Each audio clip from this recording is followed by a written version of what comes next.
Medyo malungkot ang ipapakita ko sa videong ito. Alamin kung ano ang nangyari kay Mama Brahma pagkatapos ng intro. Hello everyone! Welcome to my channel! I'm Marlies Aharol. If you enjoyed this video, please like and subscribe. Isang umaga, napansin kong nakayupo palagi si Mama Brahma, ang aming inahing Brahma.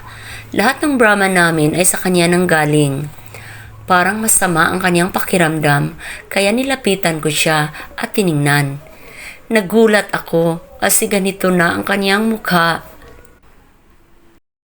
Kinuha ko si Mama Brahma at inihiwalay ko siya sa mga kasamahang Brahma. Dito ko muna sa maliit na kahon siya inilagay at inaalagaan. Nilinis ko at nilagyan ng gamot ang kanyang sugat. Pinapainom ko siya ng gatas at pinapakain ko ng kanin na dinikdik sa almirez kasi hindi pa niya kayang kumain ng matitigas. Pinapainom ko rin siya ng tubig. Kumakain naman siya at umiinom ng pakunti-kunti.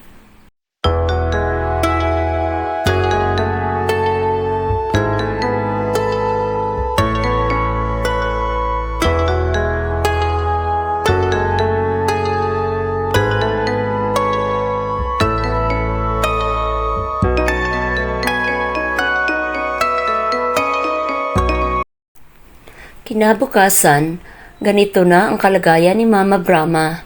Namaga at nakapikit na ang isang mata. Mukhang mabubulag na talaga.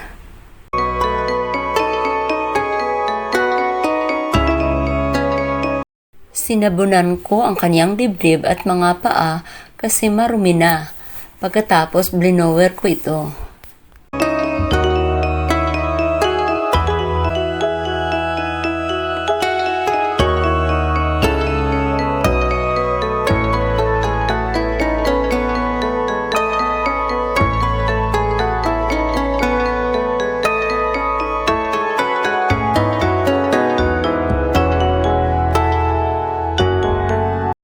Pinapakain ko rin siya ng hilaw na isda kasi gustong-gusto nila ang hilaw na isda.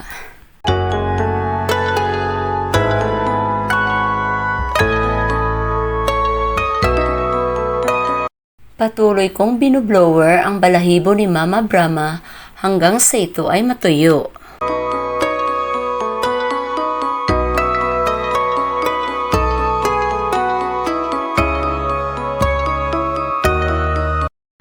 Halos isang linggo ko siyang in-isolate. Nang magkaroon na siya ng lakas, ay saka ko na lang siya ibinalik sa mga kasamahan niya. Paminsan-minsan, kinukuha ko siya para matingnan ang kanyang sugat sa mata. Pinapakain ko na rin siya ng mga solid food. Kumakain naman siya.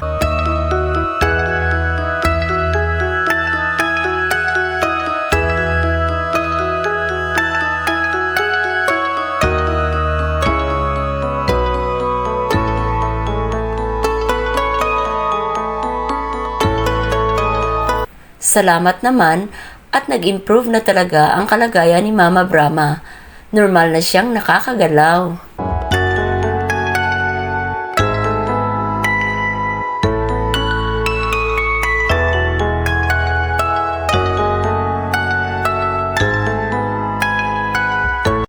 Makalipas ang 2 linggo ay ganito na si Mama Brahma. Naidilat na niya ang kanyang isang mata. Sana makakakita na siyang muli kahit hindi na katulad ng dati ang anyo ng kanyang mata.